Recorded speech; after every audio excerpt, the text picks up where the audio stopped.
Hey guys, good morning. Thank you for being here. Despite all the partying last night, I'm glad to see people bright and early for the cloud native resource management breakout. Before we get started, let's do a brief round of introductions. Greg. Hi, I'm Greg Donovan. I'm a staff software engineer at Etsy, where I work on search. I've been at Etsy for 9 years. Michael. Hello, my name is Michael Kibbe. I'm a software engineer on the Cloud Native Resource Management team here at Google. And my name is Sonam Saxena. I'm a product manager at Google. I support the Cloud Deployment Manager team, which is the team behind the product that we are going to be unveiling today. I've been in various PM roles for about 16 years now, and I'm relatively new to Google, so about 9 months in.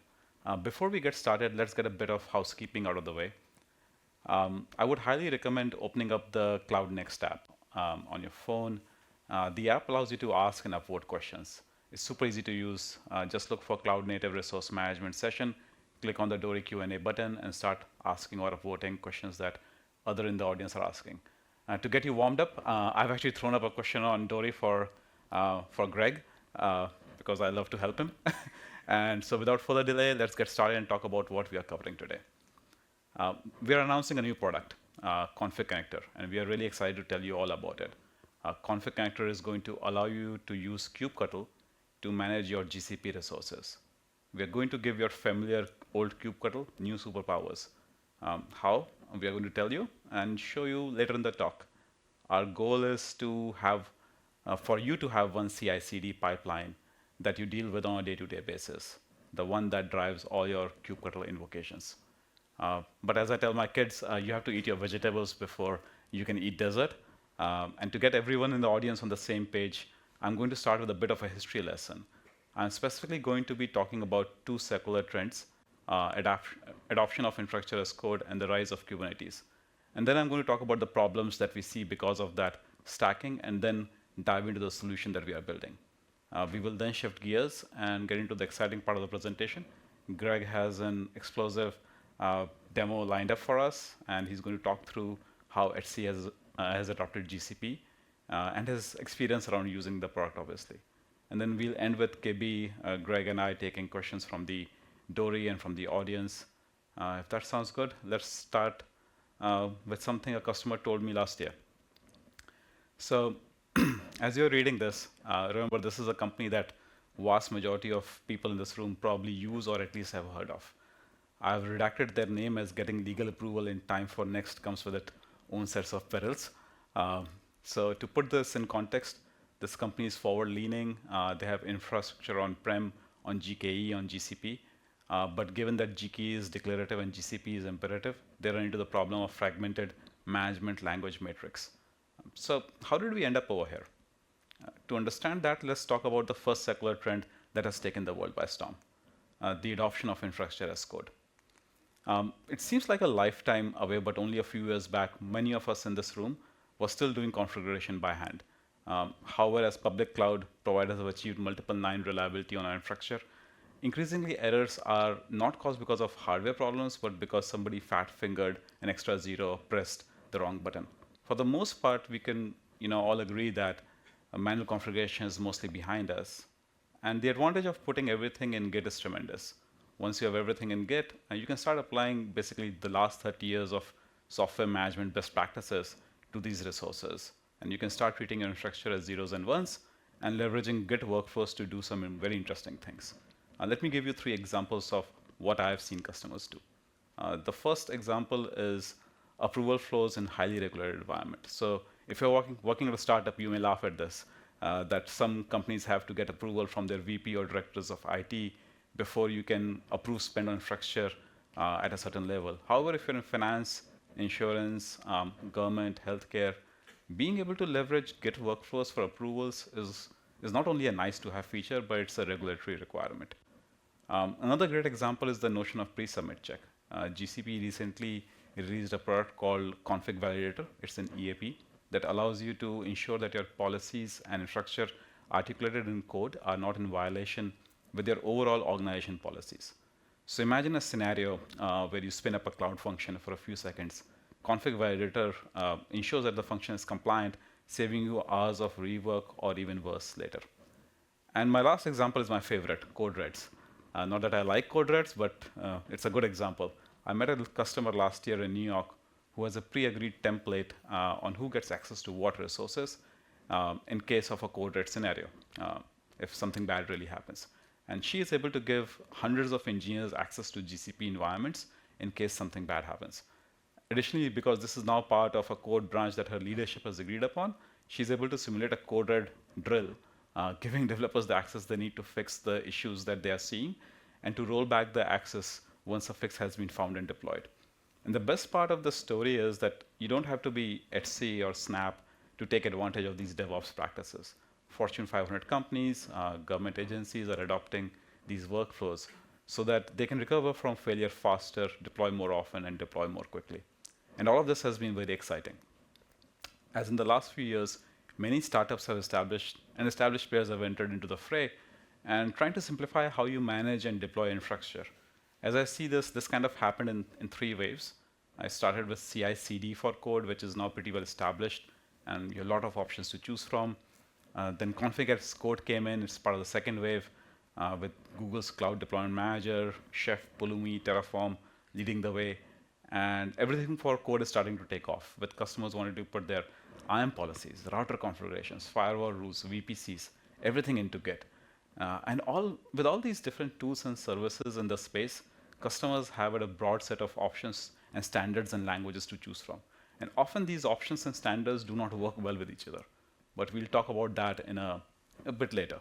For now, let's shift gear and talk about the next secular trend that I've been observing, the rise and adoption of Kubernetes. For many of you in this room, this is not news. However, given the diversity of the audience, let me quickly talk through some publicly available data and what is driving the adoption of Kubernetes.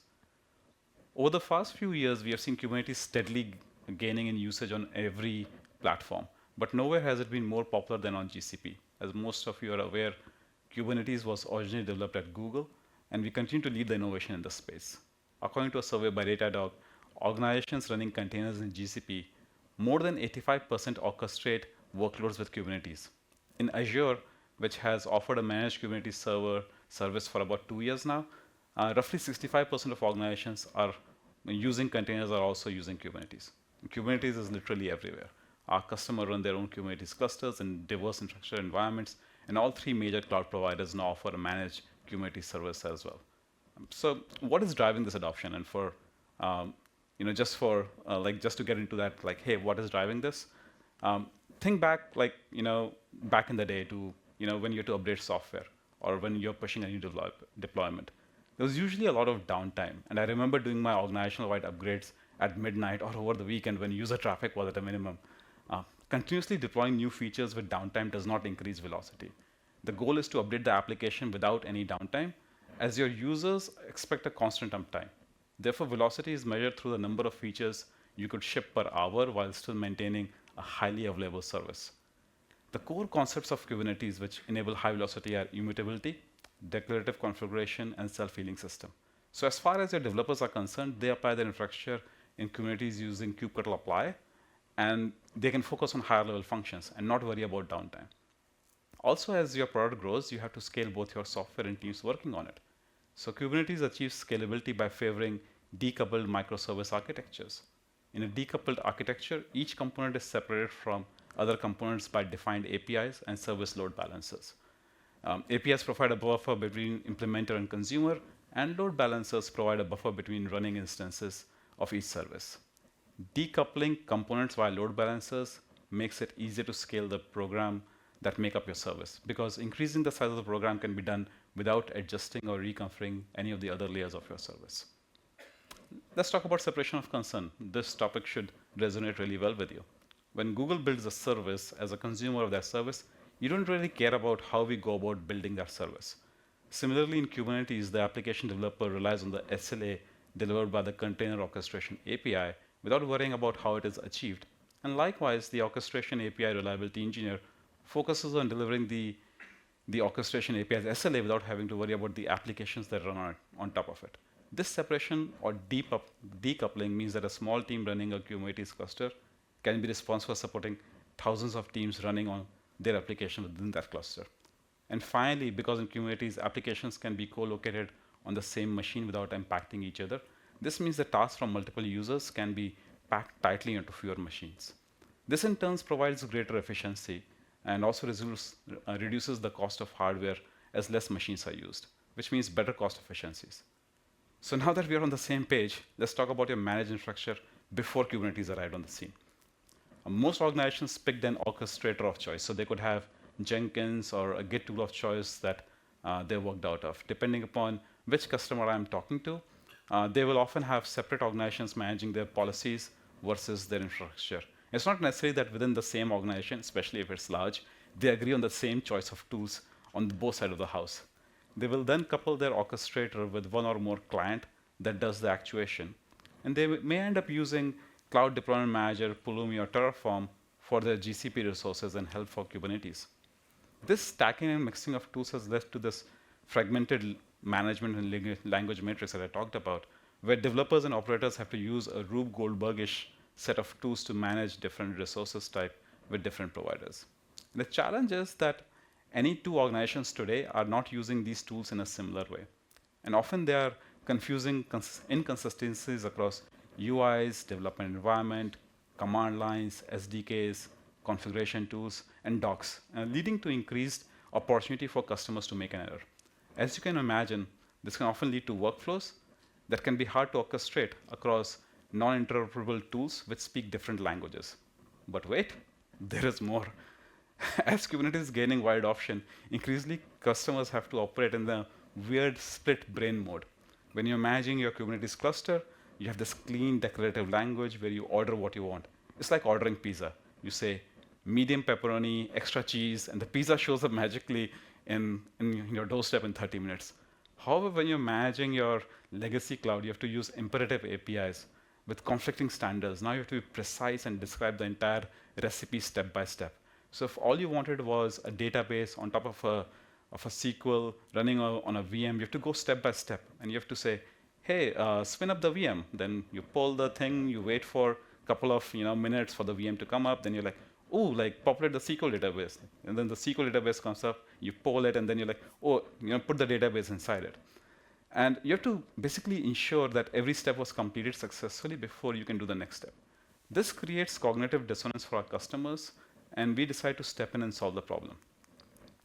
Config Connector is a Kubernetes plugin that allows resources implemented by non-Kubernetes APIs to be managed declaratively using Kubernetes-native configuration and tooling. Users express their declarative intent for Config Connector resources as a KRM-style YAML configuration, which can then be applied to a GKE cluster just like any other Kubernetes resource. The Config Connector translates that declarative intent to the state of the underlying resource, typically non-declaratively defined and managed, and materializes it through calls to the underlying API. Config Connector also manages the resources over time by continuously reconciling the actual state of the underlying resource with declarative intent. So what does that mean to you? So there are three immediate advantages. Firstly, Config Connector will make all GCP resources behave as if they were Kubernetes resources. So now your developers don't have to learn multiple competing languages to manage their infrastructure. It's just a single config.yaml file and containing all your infrastructure as code, and you kubectl apply the single config YAML file. Secondly, you achieve separation of concerns with eventual consistency. As a customer of GCP using Config Connector, you do not really have to care about how Google achieves the desired state. You can ask Config Connector to spin up a database and populate data in it, and for some reason, we try to populate the data first in a non-existing database. Config Connector will gracefully back off, wait for the database to spin up, and then populate the database once things are up and ready. And finally, because Config Connector is relying on Kubernetes server as a source of truth, the infrastructure spun up is self-healing. So if a misguided intern comes in and fat finger deletes spanner, Config Connector will notice the drift and correct it. To showcase all of this and more, I'm going to ask Gregg to talk us through the next set of slides.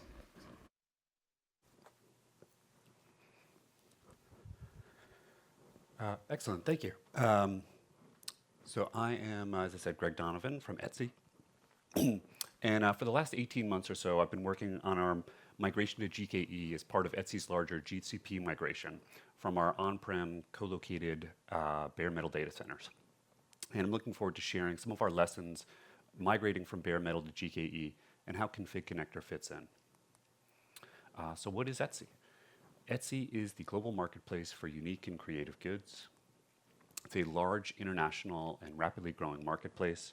We're constantly trying to improve the product to keep up with our buyers and sellers' needs, making development velocity paramount.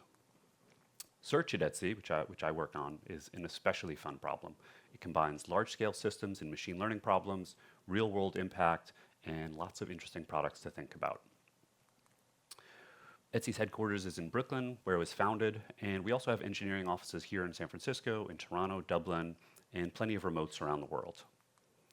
Etsy started in 2005, before the cloud, and from 2005 to 2017, all of the company's search services ran in our co-located data centers. Until 2016, everything was pure bare metal servers, no VMs, no containers. Then in 2016, we built our first on-prem Kubernetes cluster and began migrating our search applications over time to Kubernetes. In 2017, the company decided to move to GCP. Our on-prem Kubernetes migration morphed into a GKE migration, which we finished up this spring.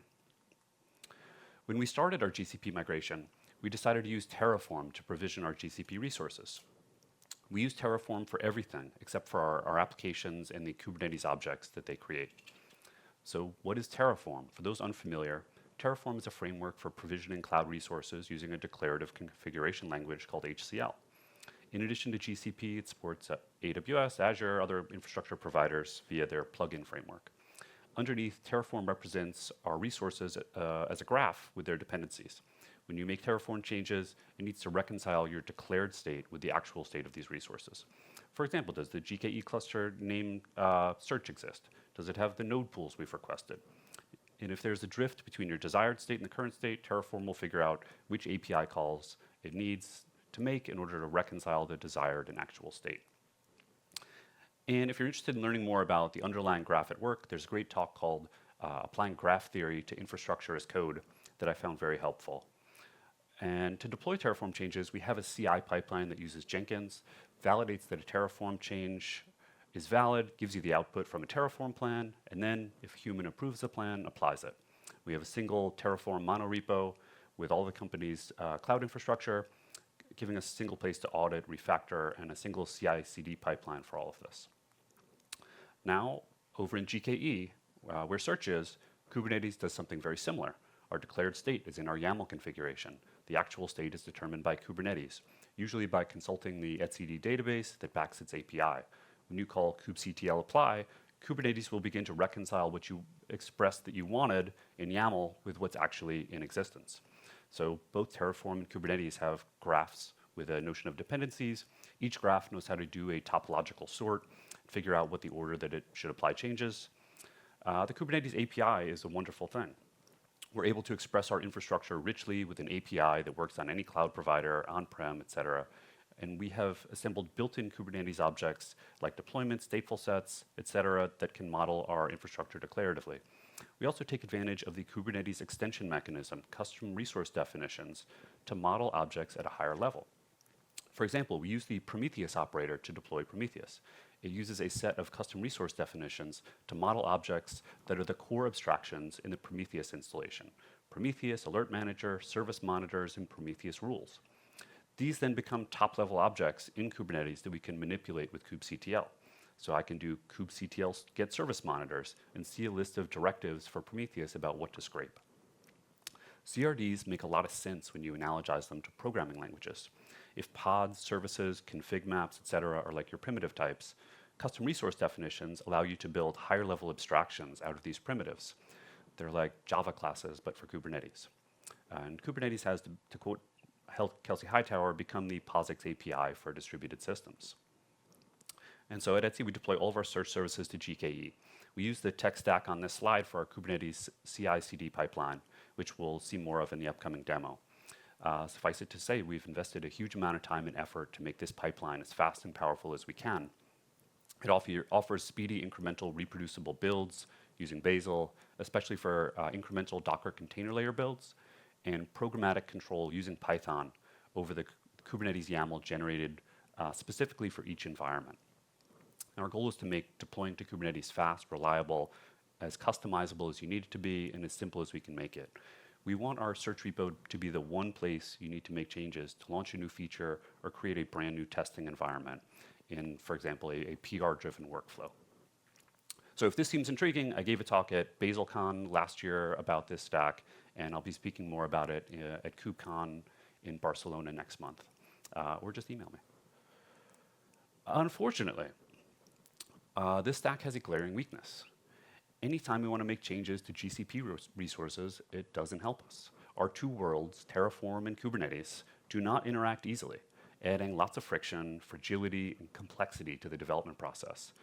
Config Connector is designed to solve this problem. So let's show Config Connector in action in a real setting. I'd like to show you two examples at Etsy that we targeted for which Config Connector could make our day-to-day development easier. So as I noted, search is organized into a large monorepo built with the Bazel build tool. Since I can't open source our entire code base for legal reasons, I created a demo app on GitHub that serves as a microcosm of our code base with a whittled down version of much of the scaffolding that we use in this Kubernetes delivery pipeline. So you can see it here on GitHub if you want to pull it up. And the demo is going to show off two issues that we targeted for Config Connector. The first is how to debug a problematic JVM. So for JVM diagnostics, we use the YourKit profiler with its detailed CPU, memory, and event snapshot files. And on application exit, we rsync them from a pod local directory to a GCS bucket. And we wanted the GCS bucket names to be dynamic based on their environment.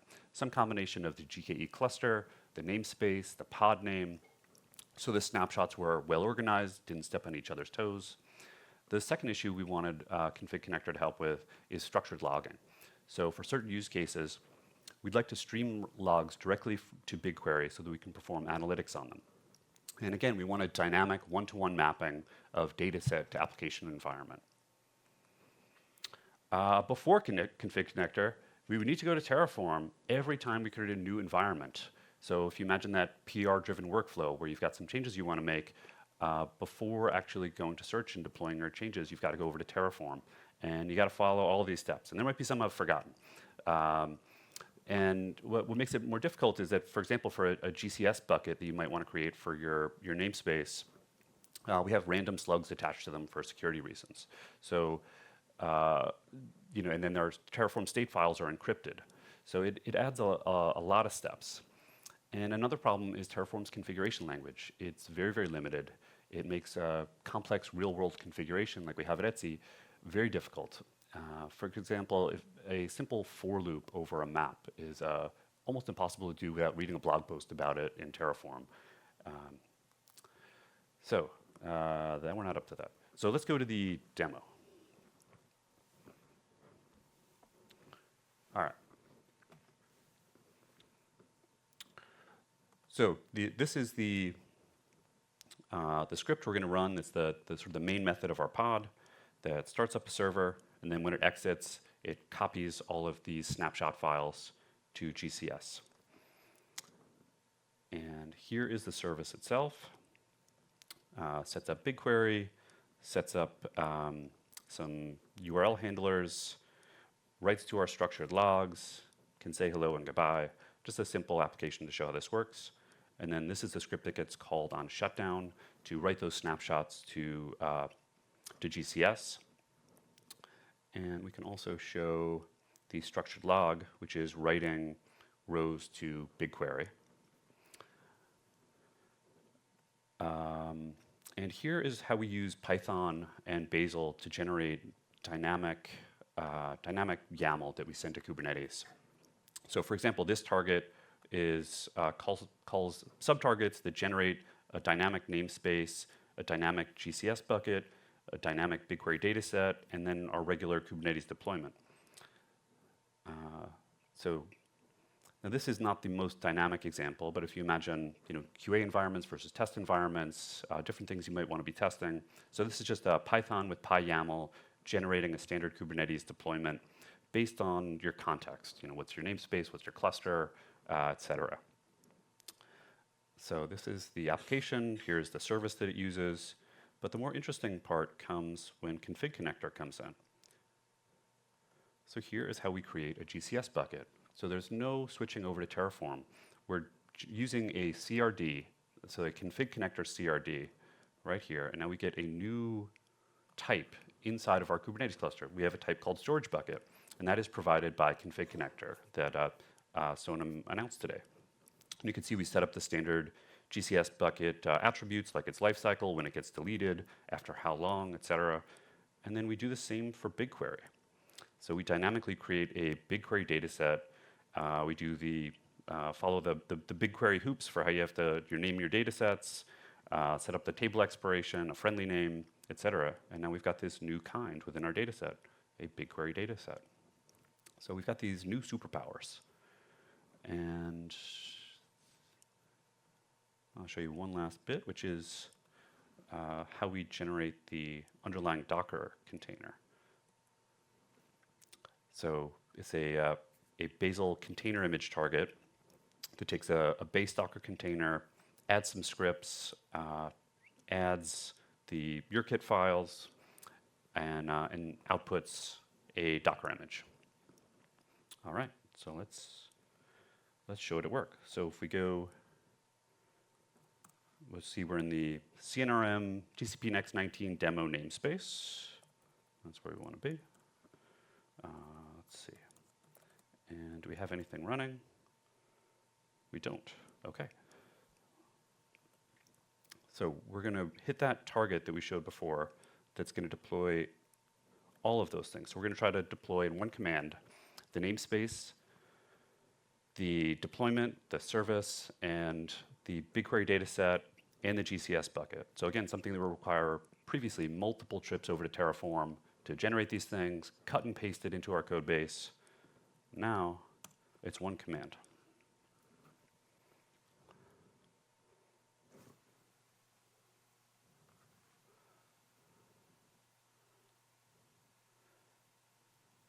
All right, here it goes.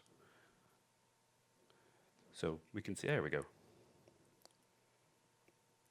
All right, so we created the namespace, we configured the GCS bucket, now we can see these things in action. So now we do have a pod. And we can go say hi to it. So let's first see that it's up and running.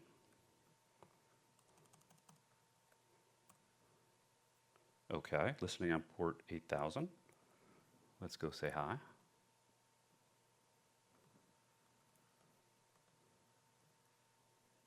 So we'll set up port forwarding. So now we have a port forward from my laptop to the pod running inside of GKE. And we can curl it to say hello. Excellent. And now we should be able to see, did it actually create those storage buckets? Well, it shouldn't actually, yeah. So there's the storage bucket. And we can see that the underlying CRD has been created. So let's describe it.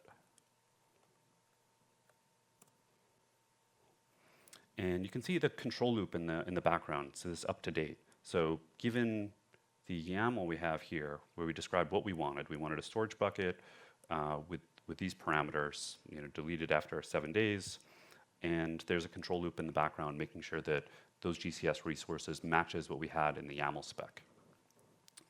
And we can see the same thing with the BigQuery dataset.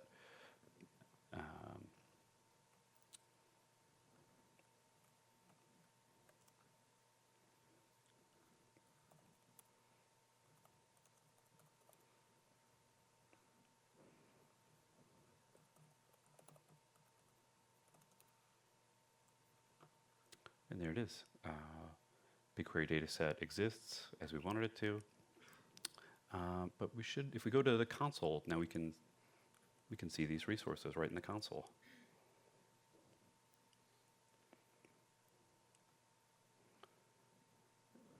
And there they are. So the storage bucket exists. We can go over to BigQuery. See, really, we did just create a new data set just with kubectl. And that's there. And there's our logs table. And we should have some data in it.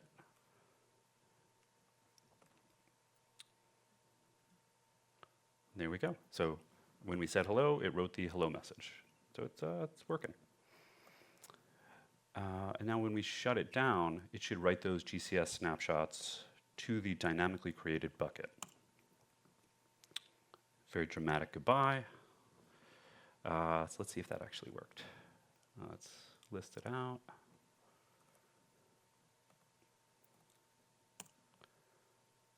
Look at that. So those are the logs and snapshots. So when the JVM exited, it wrote these snapshots to the GCS bucket. And so all of this, it would have required multiple trips to Terraform, lots of configuration. Now it's one kubectl command, which is very exciting. So the demos work so far. Should we push our luck and try something a little crazier? Let's make a new test environment. So what should we call our new test environment? Let's call it Michael. Okay. So we have this.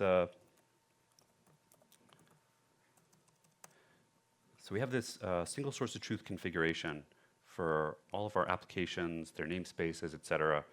So here's where we defined previously the namespace that we wanted to have in the app that we were deploying, our example app, in which cluster we wanted it to have it.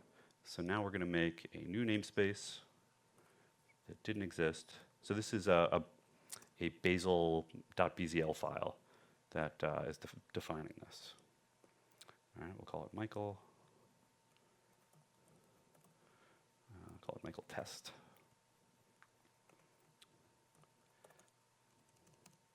So let's find the dynamically created targets.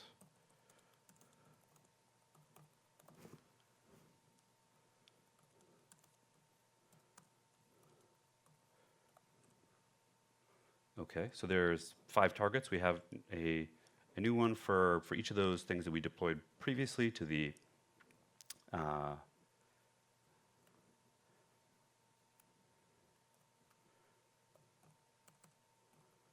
the other namespace, and we'll deploy them to the Michael namespace. It's a real demo. We're pushing our luck. All right. So now it's going to generate YAML with a new context this time, the Michael test namespace, and it's going to make it's going to create the new namespace, the new GCS buckets, the new BigQuery dataset, the new service, the new deployment. And let's actually switch over to that namespace. Okay. And the one thing that's manual right now is getting the proper credentials in there.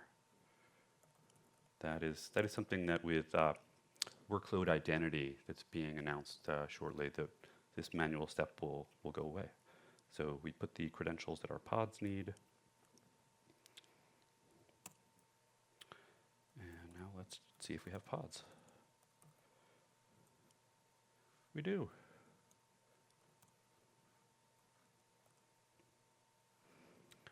And so if we go over here again, now we should see a new BigQuery dataset, dynamically created just for this namespace. Let's cross our fingers. And there it is. There's the Michael test dataset, and that's up and going. And we should see the GCS buckets. And there we are. Excellent. So a dynamically created test environment with a single command. So imagine this in the context of a PR-driven workflow. You have an engineer on the team who wants to test some changes. This is the fastest path to getting a new test environment sort of minted out with your parameters that involve Kubernetes infrastructure and GCP infrastructure. You could now do it in a single command. What would previously have taken 2 CI/CD pipelines, different approval steps, et cetera, can now be done just with kubectl. So that is pretty exciting for us. Now back to Sonam.